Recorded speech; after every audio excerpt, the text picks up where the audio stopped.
Hello, it's Marsha Whitfield, the Rolling Realtor. Today I am speaking to sellers. So if that is you, listen up. I just have a few initial tips to share about getting your home ready to sell. So you want to get it ready. You want to build a team to help you do that and to help you get it to the closing table and get the deal closed as soon as possible. And you're going to figure out whether or not you want to do all that on your own or you want to use a professional to help you do that, or potentially many professionals to do that. So first things first, getting it ready. Simple things: cleaning, mopping, sweeping, decluttering, dusting. If you've lived there for a while, there may be a layer of dust on things that you don't even notice is there. Not that you don't keep a clean home. I know you do. But getting a deep clean, think like spring cleaning time, right? Decluttering, getting rid of things, all of that. Now, this is all if you're living in the home to sell it. Most people are still living in the home, but maybe you've already found your place and it's just sitting empty and you need to sell it. So first I'll talk about what do you do if you're living there. So all those things, make little repairs that are needed. Any small repairs, maybe you put a Band-Aid fix on something and you need to just fix it for real. And make sure all the light bulbs are working, turn the lights on, see how everything looks. A nice bright, room really helps when people come to look at it. And then maybe you want to, depending on, again, wear and tear and what colors you have, you might want to put a nice fresh coat of some neutral paint in your home. Maybe you painted the den hot pink.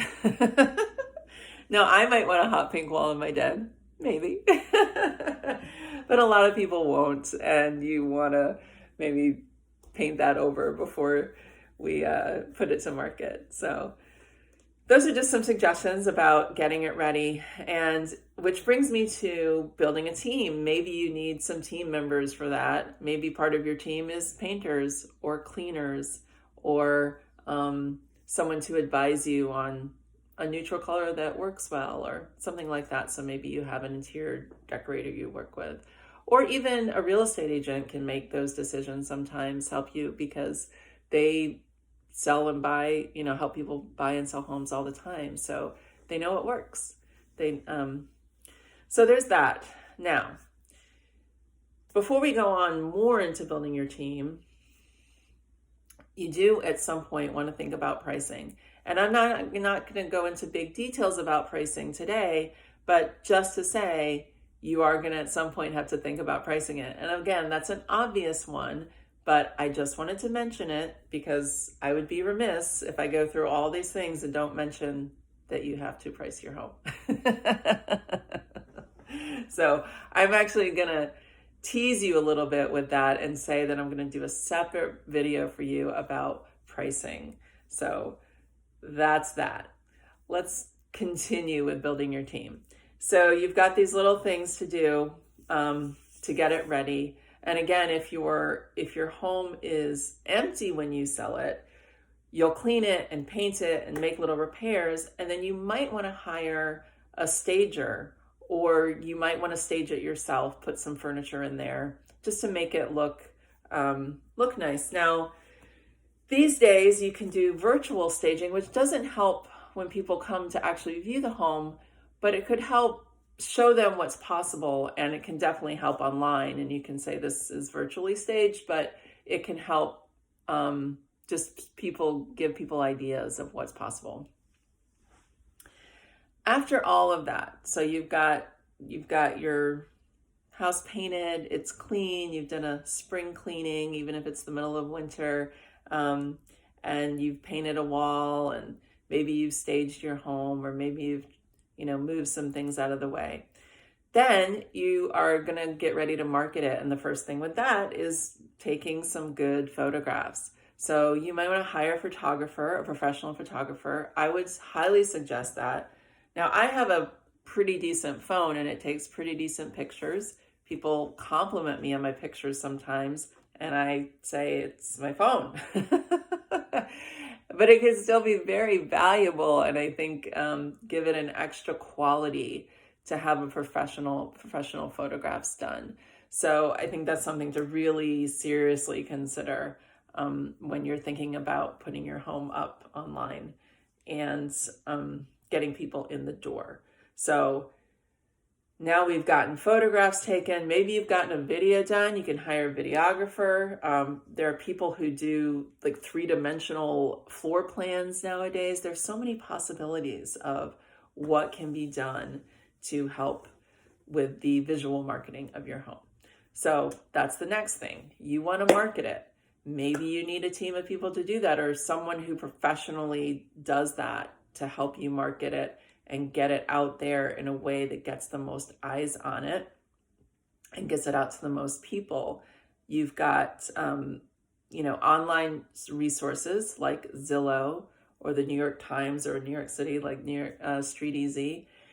And you've got agents that could get eyes on it. Now, you're going to get more of those if you work with a real estate agent. If you're doing it on your own, you're only going to probably have access to those people unless you pay to get on the MLS, which is hundreds of dollars for the year.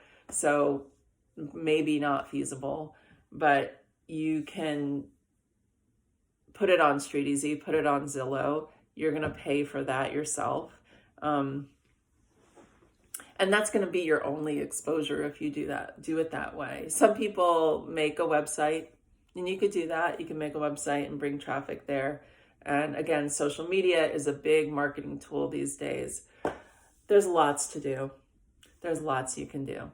So there you have your team. Now, that's getting it out to the public, all of that. The next thing is having a real estate lawyer. In New York, you have to have an attorney for the closing. I would suggest very highly to have a real estate attorney, because there are just very specific, intricate things about doing a real estate deal that regular attorneys aren't going to know. They're just not going to know. Even if they're the best lawyer, if they haven't done real estate law, they're not going to know. And it's going to just take more time and more hassle. So I really suggest using a real estate attorney. And that brings me to the final piece, which is whether or not to sell on your own or use a broker to do it. A professional, a professional agent. I'm one of those. So you can sell on yourself. And like I said, you can make a website, you can take your own pictures, you can do all of that. And if you use a broker, they're going to have access to things that you might not have access to. And as well, I always feel like a big part of it is the trust factor. So I work with, there's all kinds of people on my team. There's agents on my actual team in my office and my company and all of that. And then there's people that I consider part of my team who are mortgage brokers, which you won't need as a seller, but I might be able to help a buyer that comes to look at your place get the right mortgage broker so they can go forward on this, to get your house sold.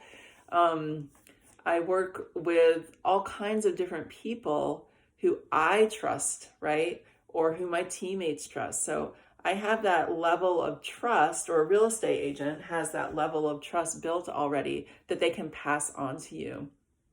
So you know that you're really working with someone who does a good job and has a good track record and all of that. So those are little things. I just wanted to give you some tips to get started. And of course, if you have any questions, feel free to reach out.